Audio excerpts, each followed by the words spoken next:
Welcome to Make Shit Happen. Our guest today is Micheal Conteh. Micheal, welcome to the show. Thank you for taking the time and joining me on Zoom, virtual world. Thank you. Thank you for having me, Sam. I appreciate you and all the things that you do for our community.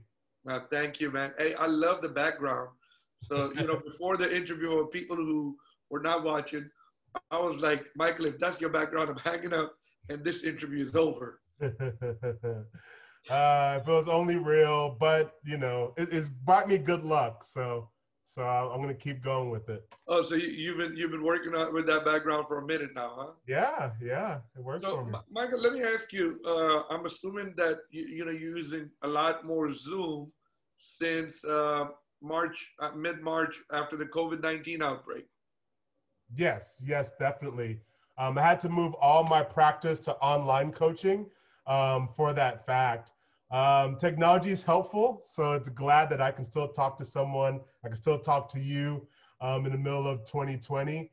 The hard part is that I do miss that face-to-face interaction.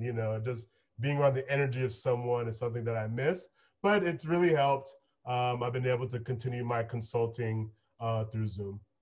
So, Micheal, if people who just jumped on this and they're like, oh, who's this guy? Who's Micheal Conteh? I mean, how would you describe Micheal Conteh to the listener, the audience, the world? Sure. So I'm a behavior analyst, meaning I analyze people's behavior. And essentially, I'm just trying to help one brain at a time through balance and wellness. So I coach parents, both with special needs and without special needs. And I have a wellness program, just helping people just have the energy to make positive changes. Got you. So, Micheal, tell me a little bit about your early life, and how did you get into this, behavioral, into the behavioral program and everything? Sure. So I really started with autism. So I've been fortunate to work with a lot of special needs kids, primarily kids on the autism spectrum. And it was kind of like the Matrix. I was, wanted to do other things. I used to write a lot. And I just became involved just volunteering with a special needs child. And it completely changed my life. It made me realize, for a society, how we help everybody determines how we are. And so I started my master's program, was in behavior analysis. And I got a chance to open up my first company, which provided treatment. And so our company did different therapies, primarily with younger kids, but it just made me realize and appreciate the special gifts that these kids have. They just need help with a communication system, and then kind of working with the parents to put their child in the best position for success. Having an autistic kid can be super challenging, and working with an autistic kid can be super challenging. How did you when you just started as a volunteer? Mm-hmm. I mean, so what made you really like that, or what made you fall in love with it? I mean, I think you fell in love with it because you were with it for a long time. So tell me a little bit. So essentially, for this kid that I went to volunteer with, he was, in his case, he happened to have just lots of communication issues. And it was just real fascinating on how it was difficult for him to communicate. And I kind of felt that strong urge to really start to really look at how do we communicate as humans? Really, quote unquote, typical people have problems communicating. That's why we have issues in our society.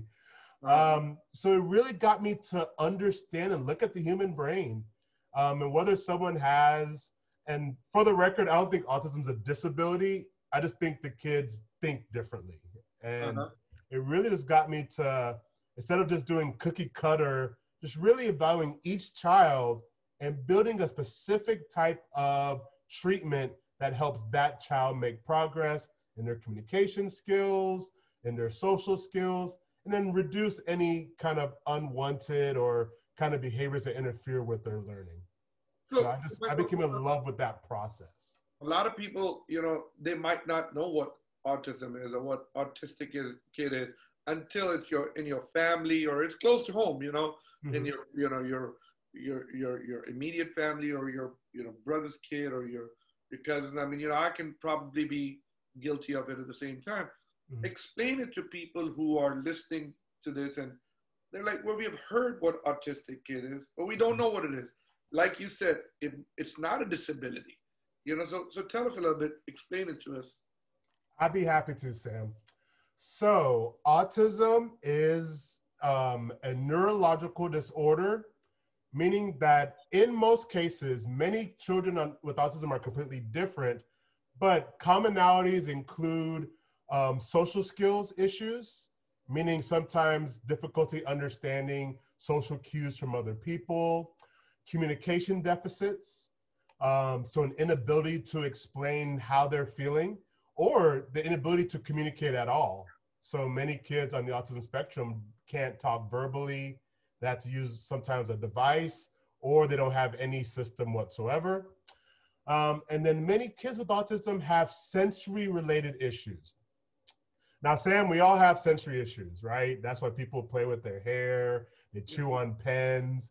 So we have that, but a lot of young people on the autism spectrum, there seems to be either very, very hyper or very, very underdeveloped. And so when you add those three primary things together, that kind of is the autism spectrum disorder. And so in 2000, 20 years ago, autism was around 100, almost 101 and 168 boys in the United States would be diagnosed with autism, which was already a very high number. You fast track 20 years later, 1 in 54 boys in the United States and 1 in about 130 girls in the United States will be diagnosed with autism. And so, I know we talk about pandemics and we talk about those things that are very serious, but in terms of special needs, and we're just talking one disability, autism rates have dropped. So essentially, if you know 54 people, one of them is greatly affected by autism. And that's something that we just really need to look at and try to understand, A, why, but more importantly, how to help these kids grow to the best of their potential. So 1 out of 150, 1 out of 54, and Yes. 20 years ago it was 1 out of 100. 168. So it basically has doubled. Yeah, it's almost tripled Well, in tripled. Sorry, yeah. tripled. Because I mean, so what caused? I mean, I don't know. Does anyone have the answer? If you have the answer, what is causing that? So as of today, there's not one singular cause. It's not this one thing. Most likely it's a soup of things. We do know there's some genetic disposition, which essentially means if you have a child with autism, you're more likely to have a second child with autism.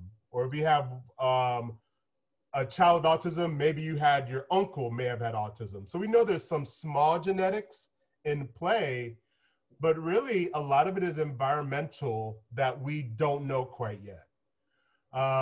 So it's probably a mix of our environment, what's in the environment. Our food has changed. Think how much our food has changed in the last 30, 40 years.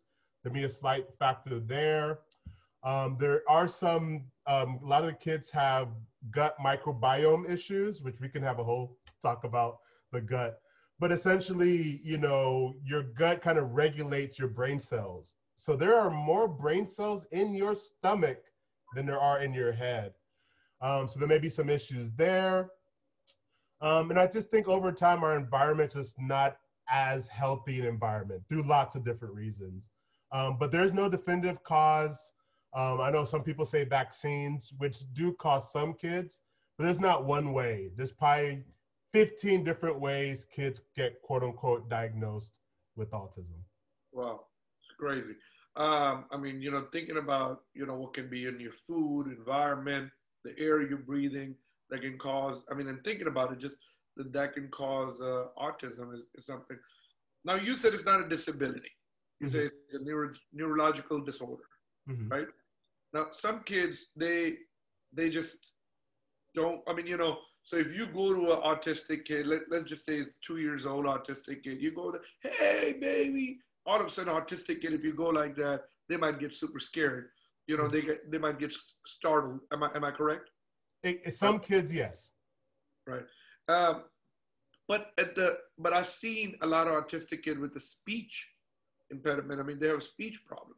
Mm-hmm. Okay. Mm-hmm. So how do you treat them and how do you make them? I mean, will an autistic kid ever be a normal kid? So I would say it this way: an autistic kid is already a normal kid. Okay. Um, the main issue they have is just like software. So right now, a lot of us humans, we just run on Android, just meaning we just kind of have a way that how we develop. We develop language around the age of 2, a little bit earlier, depending on how we are. Whereas a lot of kids on the autism spectrum, they just come with Apple software. It's just we as a society haven't quite found the best ways to help them understand some of the communication issues. And so, yes, some kids on autism spectrum can be what we would call severe, meaning that they can't communicate well.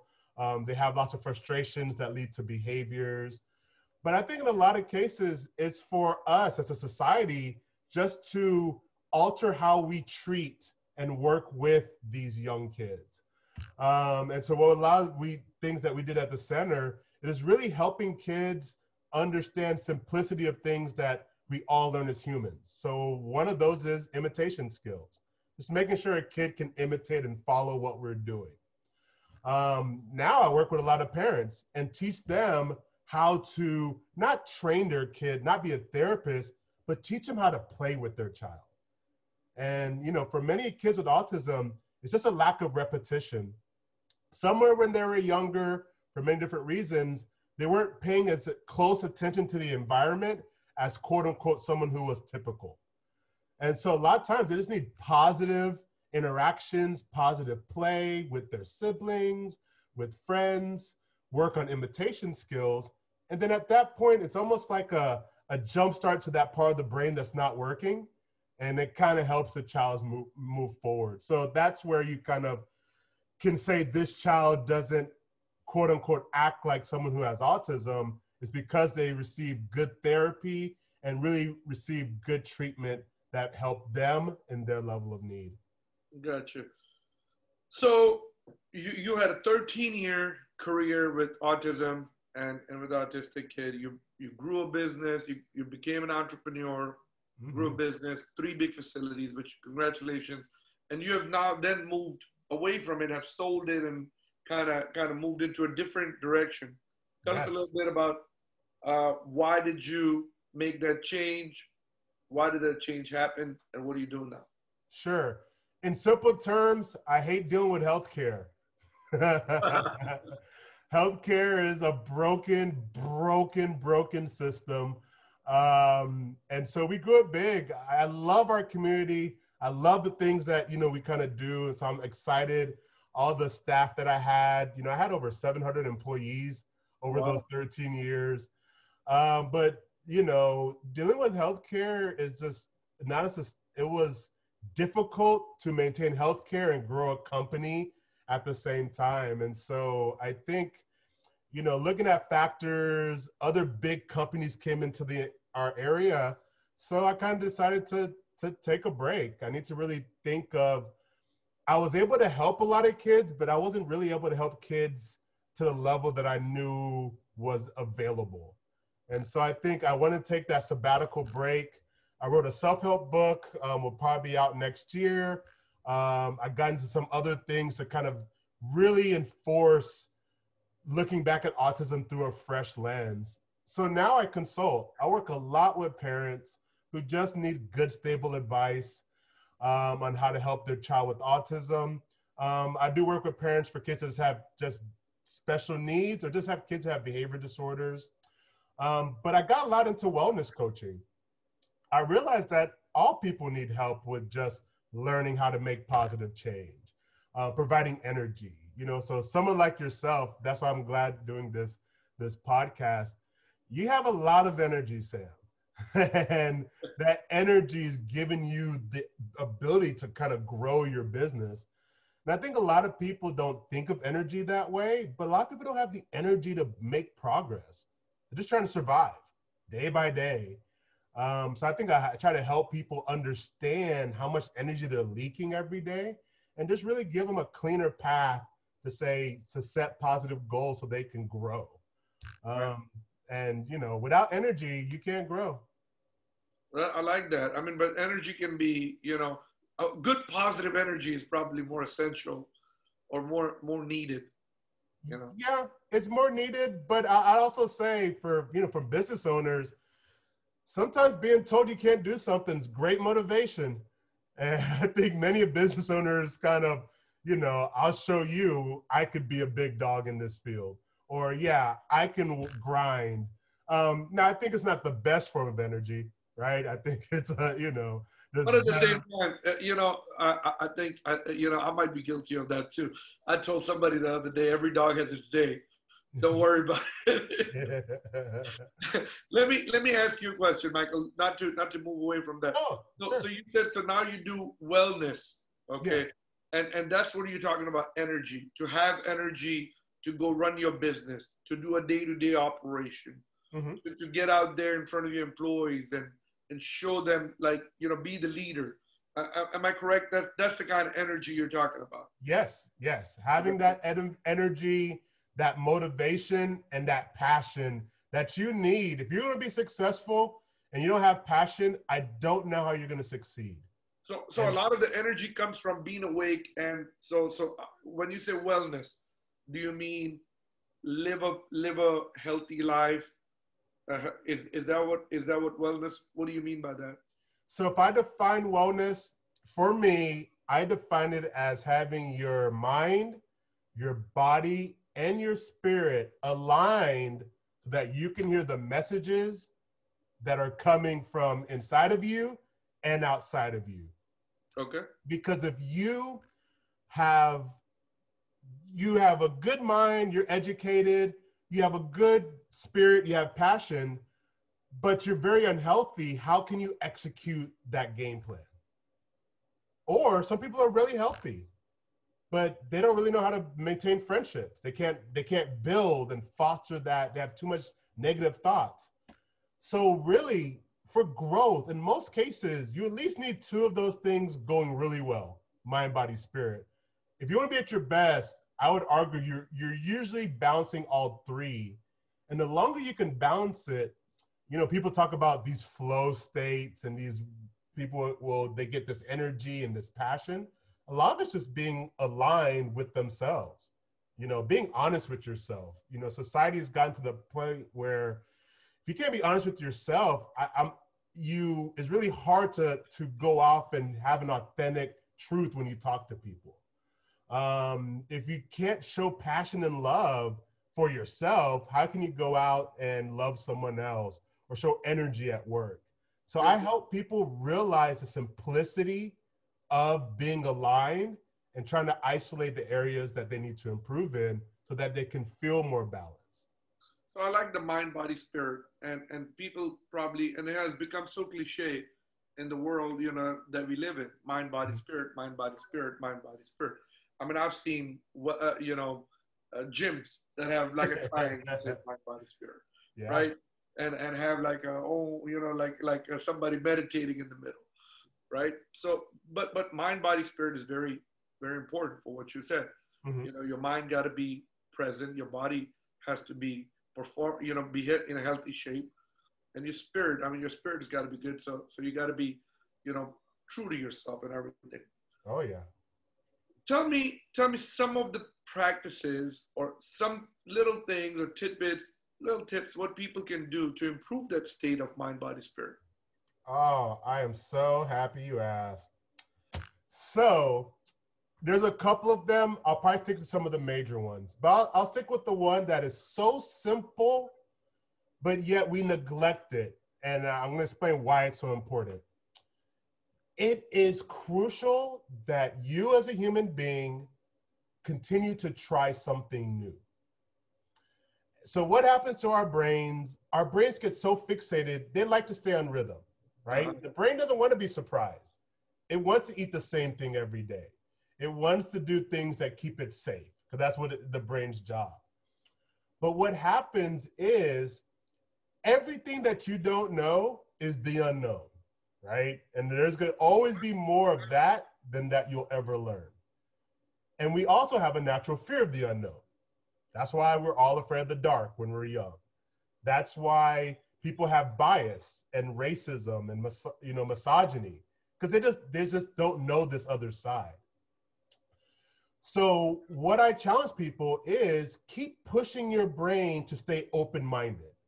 And when you try things new, it forces your brain to just take that step into the darkness of trying something new.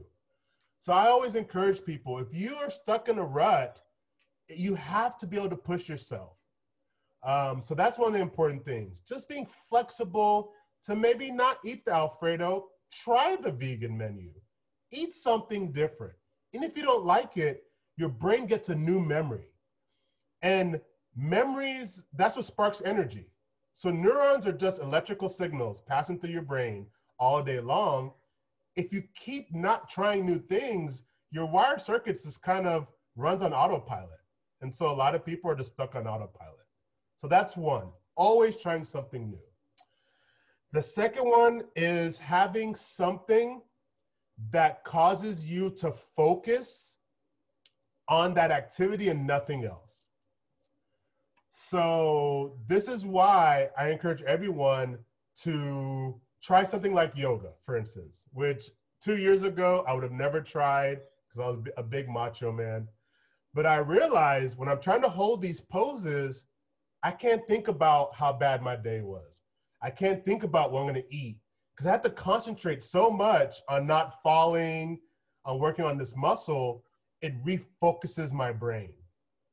So whether you go out and just run and get the win, or whether you go dive into a book, but do something that really, and even a book, I probably would argue, do something physical that really forces you to focus on that goal. And it's amazing how your brain will just kind of I won't call it rebalance itself, but it kind of refocuses. It doesn't think too much about negativity.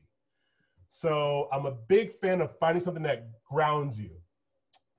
And then the final thing is, in my opinion, love is the most powerful thing. We don't have anything that contributes to love because it's the one thing that's limitless. You can love a wife and a child as passionate as possible. In my opinion, besides love, the most powerful thing is forgiveness. We all get screwed in life. Bad things always happen. Sometimes people are out to get us. And sometimes we can never get back what we lost. But forgiveness is the one magic eraser that can kind of, like an accountant, you can kind of balance the sheet. Essentially meaning you can really hate what happened to you or how someone screwed you over, but you can forgive, erase that, not the memory, but erase your anger towards it, and now use that energy to move forward. And we see people who get divorced, people go through issues, and they have hatred for 20 years. That hatred's like fine wine that keeps us growing inside of them. And forgiveness is the quickest way to take that energy and now use it towards your own growth. Mm. So if you can really try new things, if you can really look at, forgiving, others, but also forgiving yourself, right? Because I think that's another hard part. And if you can really get yourself in touch with something like yoga or something that causes you to focus, I really think that's one of the cleanest, easiest ways to get on your path to wellness. Gotcha. I like that. Matter of fact, I loved it. So this wellness book that you wrote, mm-hmm. or self-help book, is it a self-help book? It's more of a self-help book, yes. Okay. So give me a little bit, give us a sneak peek on that if you don't mind. What is it? Sure. What is it going to be called, first of all? So the working title is 9 Ways to Stay Balanced in an Unbalanced World. I love it. 9 ways to stay balanced in an unbalanced world. In an unbalanced world, I love the title. So Yes. give us some little preview on that. Sure. So Let's I use it. covered one about trying new things. That's one of the 9. I think the big one is, we'll talk about emotions because I think that's an easy one to look at. We spend our whole lives trying to not master, gain control of our emotions. We never graduate from it. You know, you could take any monk, and if you pester him enough, he'll still get angry, right? We don't have perfection. But I think if we as humans or we individually looked at our emotions as a way to grow and really think, how much do I love myself? What do I look at and really analyze that? So that's where me as a behavior analyst, I like really people to look at that and really analyze love, really analyze sadness. You know, I think it's great to be sad. One of the things that I want to do eventually in the future is I want to do a crying man challenge, because in my opinion, men don't cry enough, and we need to, because it regulates our system. And so, and you know, I like macho bravado. I think there's nothing wrong with having pride, but the system needs to find a way to kind of flush itself. So really understanding what sadness is and not burying it. Because when you bury that energy, what happens after a while? It starts to leak, and it leaks out in bad ways. That's where we get domestic abuse. That's where we get drug addiction, from people who just burying. Um, you know, I think looking about honesty, I know I talked about it already, but honesty and integrity, you know if you've done a good day's work. And I think for you, Sam, there's probably many nights you've been exhausted, but you put in the hard work, and you had that grin as you go to sleep because you put that work in.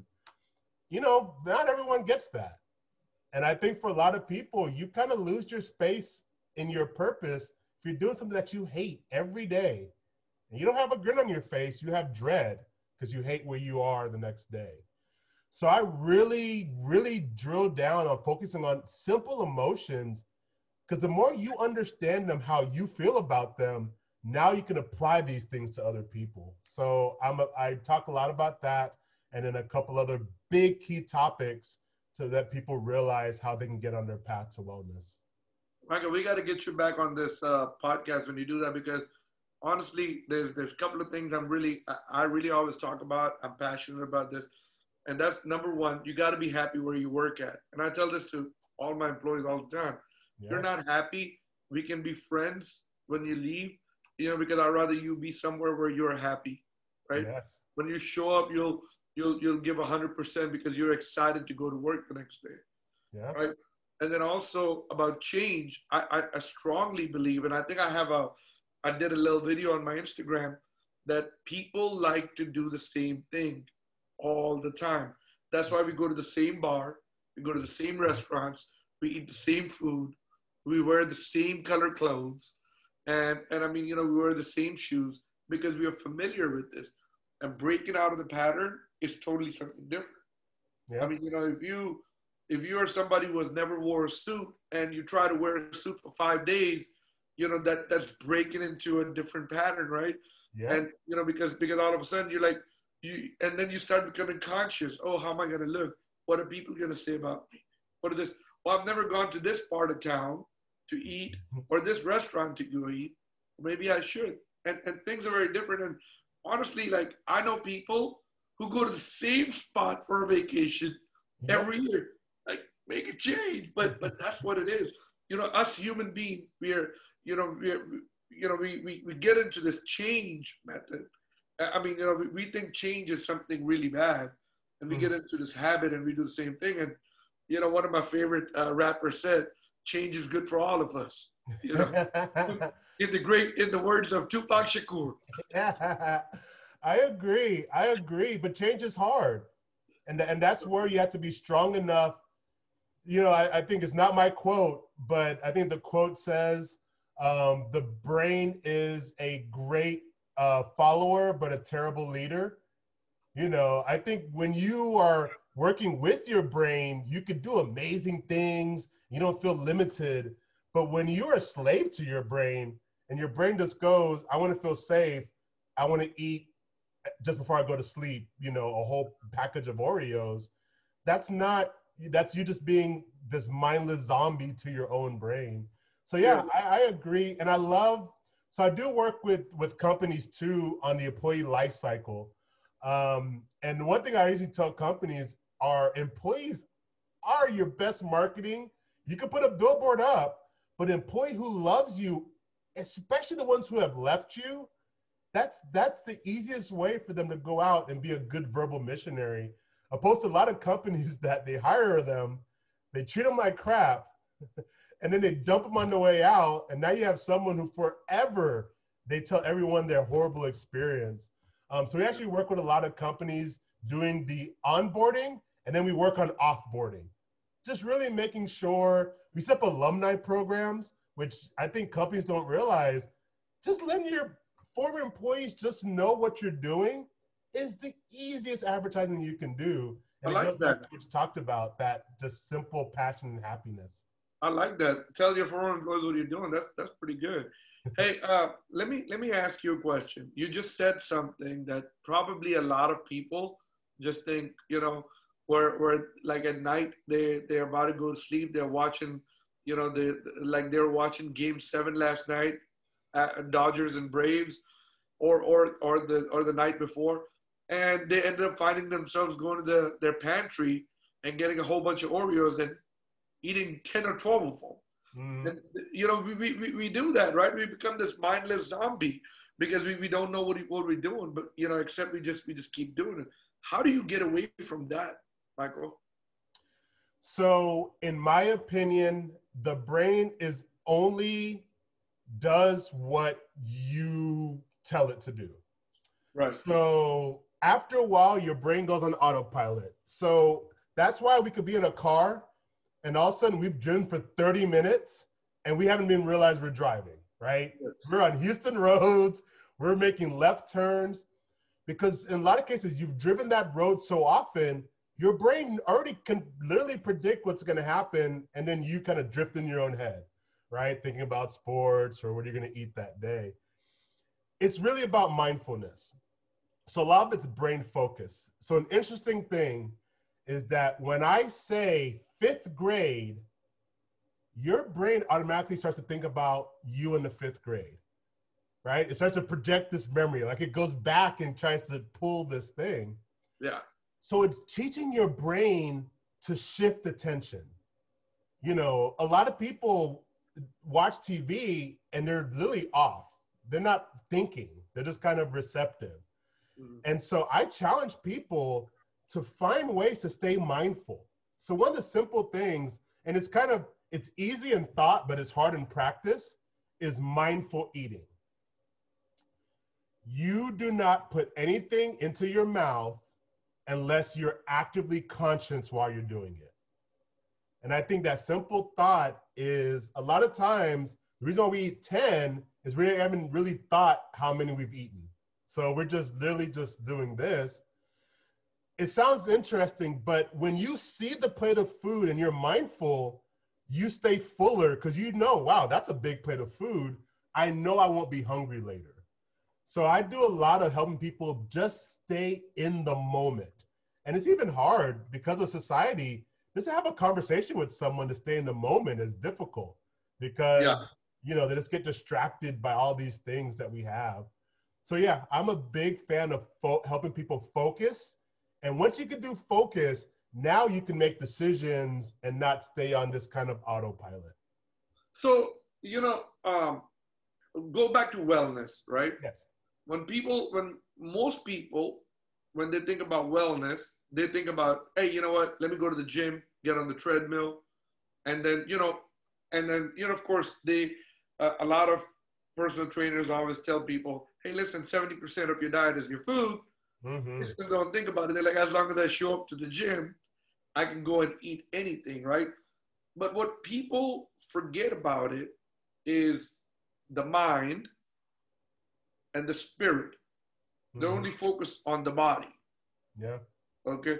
And I mean, you know, what do you think, you know, and you've already said it because they all go one hand in hand. Mm-hmm. What will your message be to that person who's listening to that? And they're like, I still don't understand, Micheal. You know, if I want my body right, all I do is go to the gym and work out for an hour and a half, do it 5 times a week, and I'm good. So I would say that if you want to grow as a human, you have to grow on all three. So I would argue if you want your mind to grow, the best way to grow is through your body. Because training your body is it's a mental exercise, right? It is showing up every day. It's really allocating that energy and skill to it, but really thinking about that. So if you're struggling with your body, if you're struggling with your mind, really focus on trying to get your body working. That'll help you to build that connection. So let's take the opposite, what you're talking about. So some people, going to the gym is easy for them. They don't have a problem going to the gym. Do they have a problem with negative thoughts every day, all day? Do they have a problem where they don't have something that they're passionate about? So they're kind of working out, but they're not really going towards a goal. So for them, they need to set goals that are non-physical, and then through their body, they can work towards those goals. And so I really look at seeing, do they have a strong passion? And you can have a strong passion. Is it a functional passion that is a goal that you're working towards? So that's what I would tell for folks that are good at working out. The final part with that is really to be able to socialize. Because if you're not able to communicate as a human, we are a pack collective. You know, the internet has made us all that we're all really one big brain, if you really think about it. We're 7 billion neurons on one brain, which is our planet. And really helping people realize maybe you're doing well, but you're not giving your energy out to other people. You're not out there showing love. You're not out there showing compassion. Well, that's still damaging, and it's not helping you gain energy back. Gotcha. Now, Micheal, you know, moving on to when I saw your bio, and I saw it on LinkedIn first. That's how I met you. I saw that you're a black belt, and until a little while ago, before this interview, I thought you were a black belt, like karate black belt. But you told me you're a Six Sigma black belt, and I have no idea what that is. So, and I don't know how many of my listeners do. So you're a Six Sigma black belt. Tell me, what is that? Sure. And I wish I was a black belt. I did get to a blue belt in Taekwondo. So I was about a year, not a black belt. So I'm not fighting anytime soon. Um, but a black belt in Six Sigma is really about project management. So let's take Coca-Cola. How do they get to make about what, 10 million bottles a day that all taste the same, whatever region? Well, a lot of that's with a lot of fine-tuned management, the right mix of water and carbonation and cola. Well, there's a system to that. Someone had to put in a system to make sure that that system did not fail, because if you put 10% more Coca-Cola, it doesn't work. So a Six Sigma person comes to a company and really helps them with big projects. So let's say their project is their employees have a retention turnover. Like they just can't keep employees. Their Glassdoor ratings are horrible. You know, they're just, not doing well. I go in, I analyze what's happening, trying to understand why. And then we set up a plan. So we set up a concrete plan. We take good data. And then through that data, we can actually fix things that are broken. And it's amazing how a lot of companies don't really understand why they're struggling internally, because they've never taken the time to measure what's happening. You should know how long an employee lasts at a company. If most of your employees are leaving after 1 year, well, maybe you need to do some intervention at month 10. So I'm a big fan of really looking at data, finding simple ways, and I know data is a scary word for some people, but data are just numbers. And numbers, I love them. They're God's language because they don't lie. Numbers don't have emotions. Yeah. They don't care what you're feeling. And so I go in, help people understand numbers, and then use them for positive outcomes. Use them ways to fix things that really the company wants. in their mission statement that also makes the employees happy in that process. Now you're also a behavior analyst and Six Sigma, Mm-hmm. and they say that you're only one of the few people in the country to have a board certified Yes. behavior analyst. Okay, and so because you're a Six Sigma guy, which and you're making sure that the processes are running, because without a process, the company is broken, right? Yes. And then you making sure that the employees retention, that you're working on them, and then you're also a behavior analyst.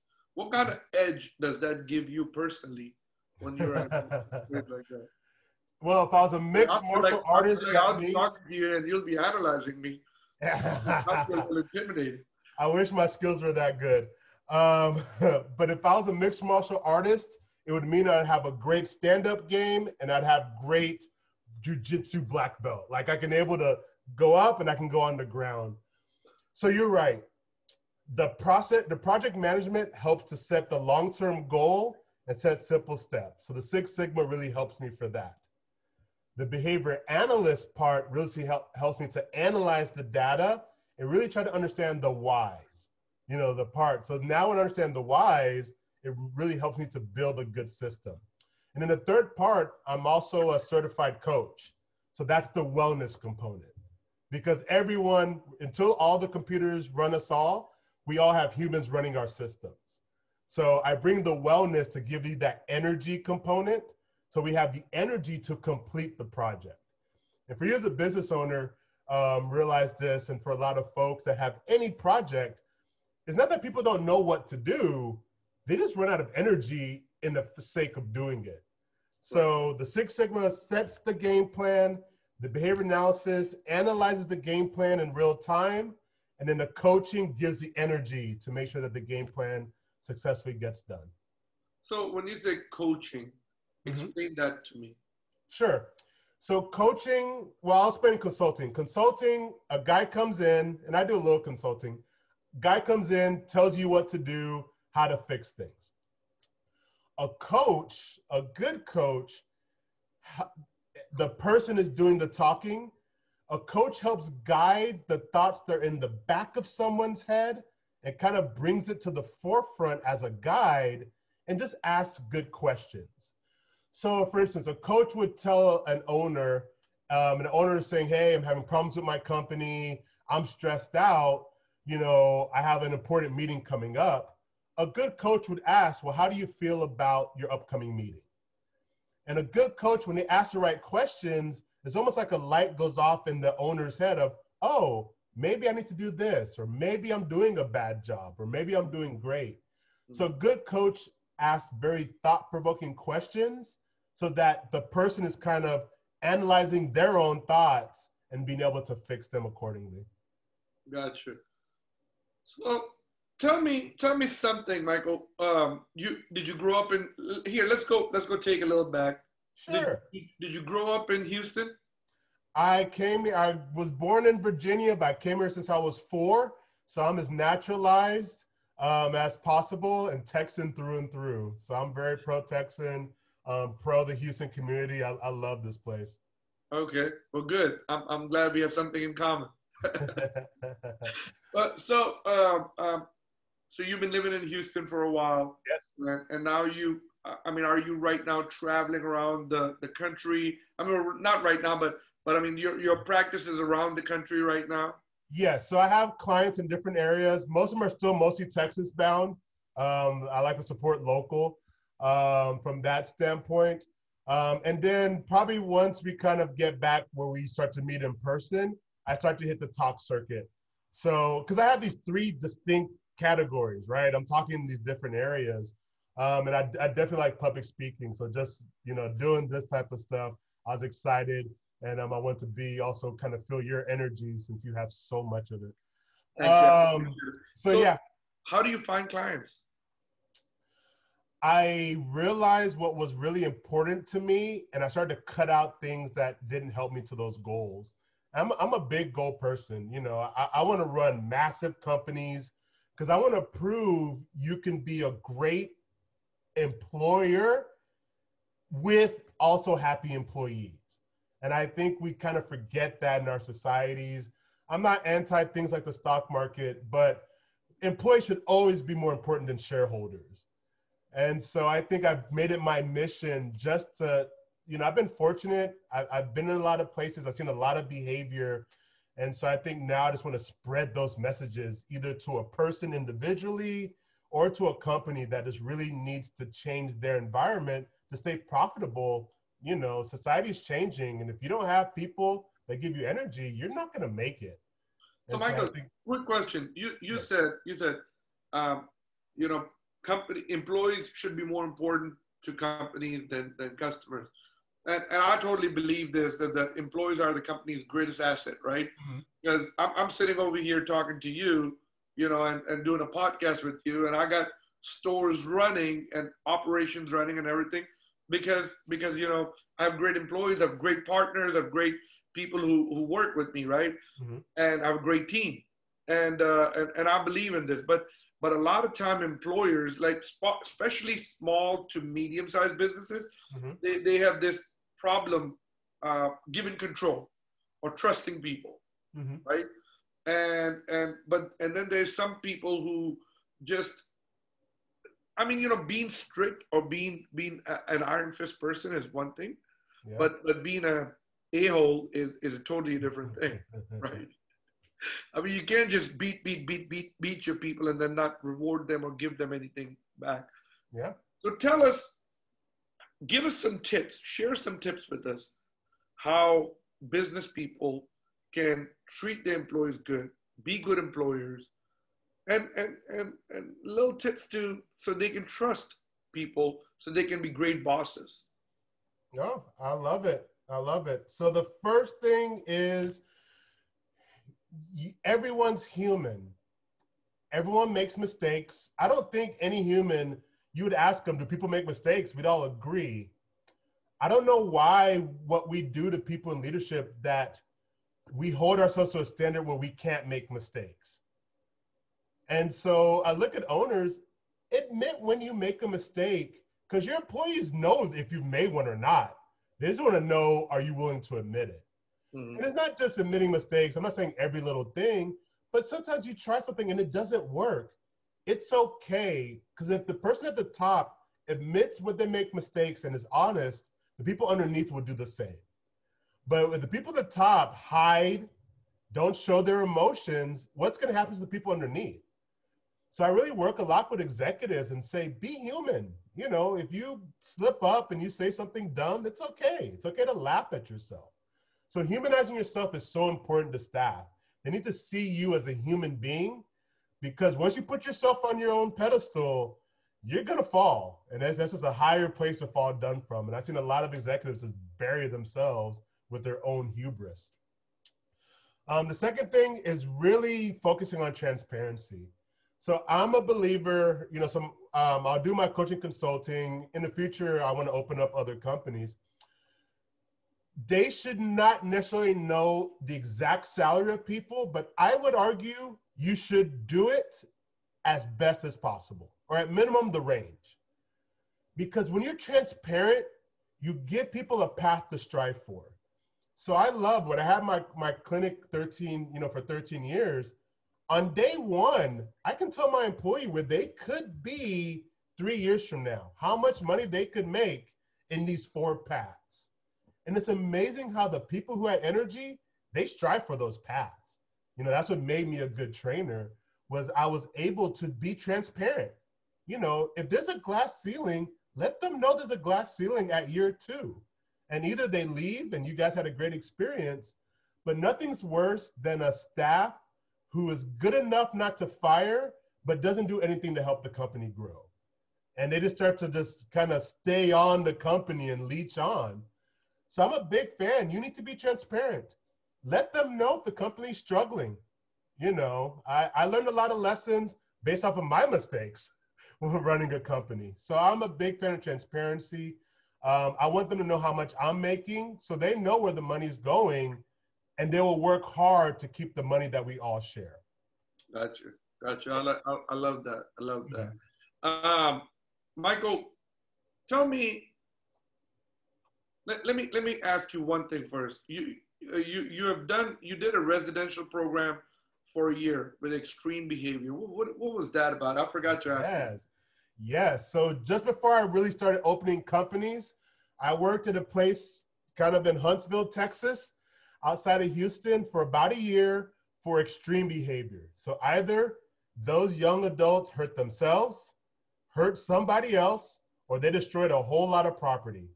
And so those places are rather expensive. School districts pay. So think about this, school districts don't like to pay a lot. They pay for kids to go there. That's how extreme their behavior was. Wow. And it helped me to learn a lot. You know, some of these kids were really aggressive, and I learned a lot about myself, you know, to stay calm when someone's literally trying to attack you. So that was a crucial learning place for me.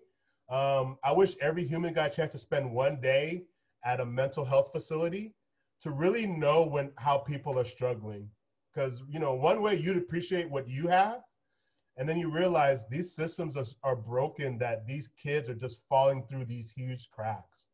So it was eye-opening on just how fragile the brain can be, especially when a lot of these kids have been through traumatic things that some of them are not to a fault of their own.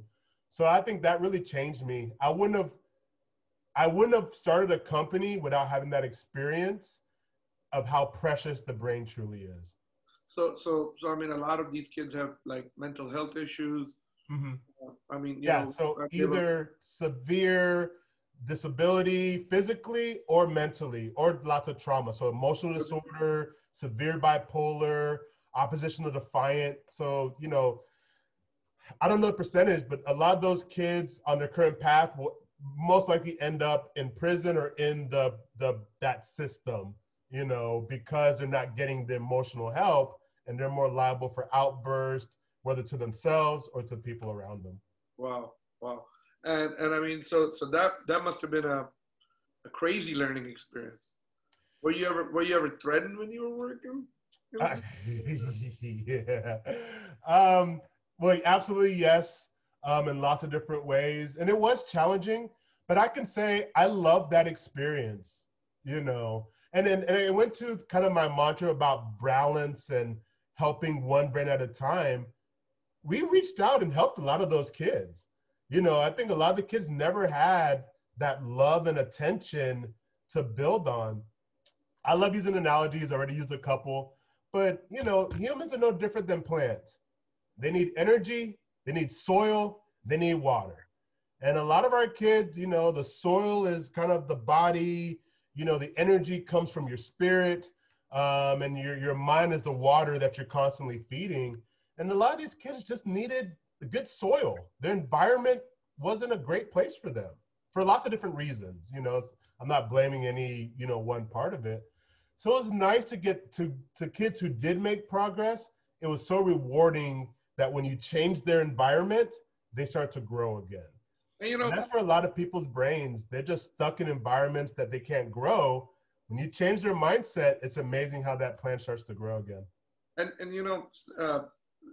taking. I mean, sometimes the environment is a big fault to itself, and I mean, COVID-19 has made some people's situation even a little worse. I mean, Yeah.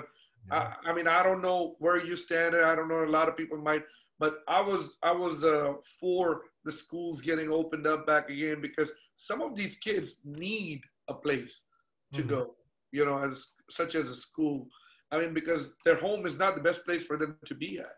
Yeah. And I mean, I supported this. Uh, uh, this nonprofit, last couple of years, and it's like it's meals for kids, and Oh. basically what they do, kids meals is what it is. It's called, Mm-hmm. because a lot of people, general public, don't understand that the only time some kids are eating is at school, Yeah. and I mean, so it's really important, stuff like that, and I mean, when they were like, well, schooling from home, which is all good and well, or you should have a choice. Either my kids are Yes. going to school, or I'm going to school, or I'm staying at home. Yeah. And I mean, so I'm kind of glad that there was a choice given, and some people made the choice, and some people, I mean, because that choice is not good for all of us. And I mean, all five fingers are not equal. So, different strokes for different folks. So I appreciate that you're talking about that and sharing your experience with that. So I'm towards the end of the show, and towards the end of the show, I always do this one little thing. All I right. ask people. So let's say it's the end of the world. Today is the end of the day.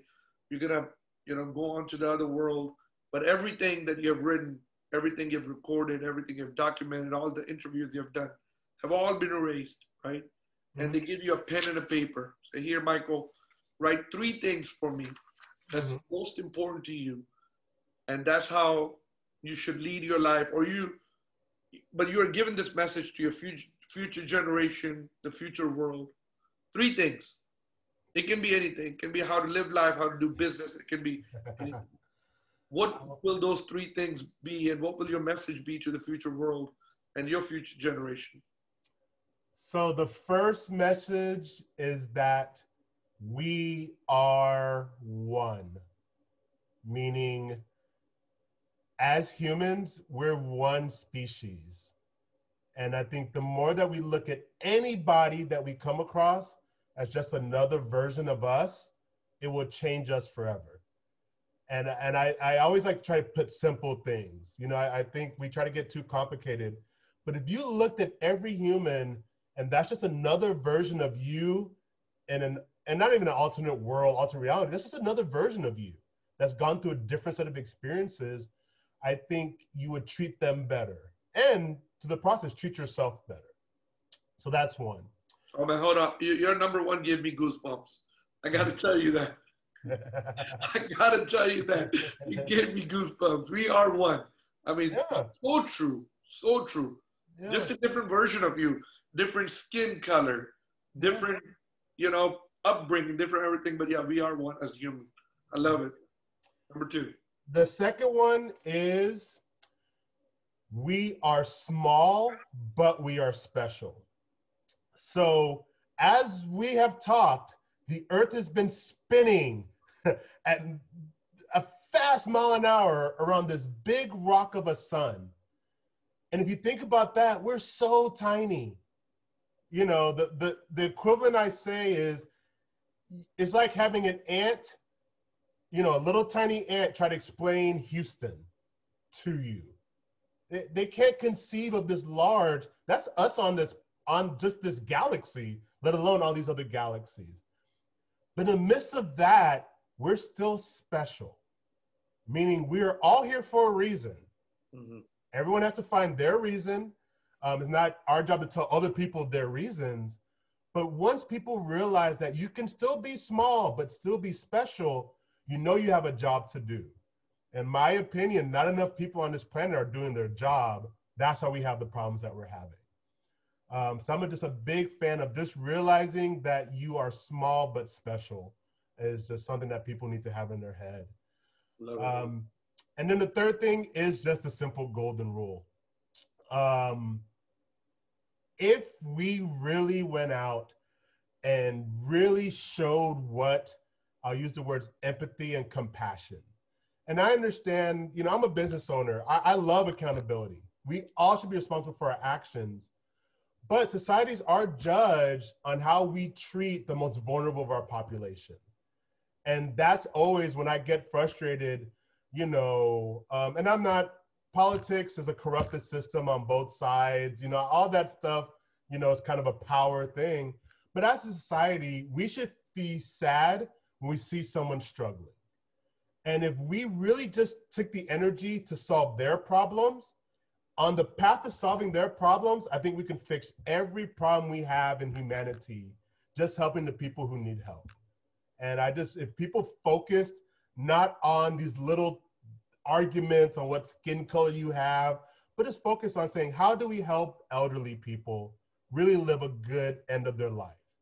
How do we help young kids make sure that they're safe for the first 5-6 years of their life? We can just fix those small things. I would think the world would be a great place to live. I love it, Michael. Man, you have so much good things to share, and so much good things you want to talk about. I want to ask you for a favor. Sure. When is your book dropping?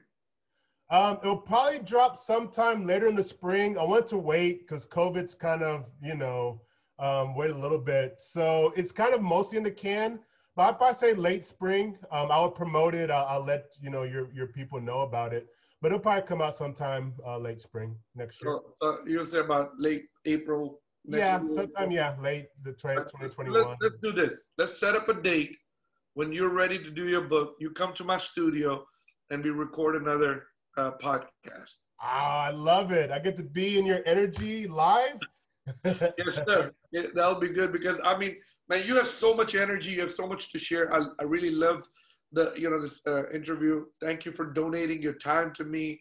Thank you for sharing your message to the world. And man, one thing before you go, I have to ask you this.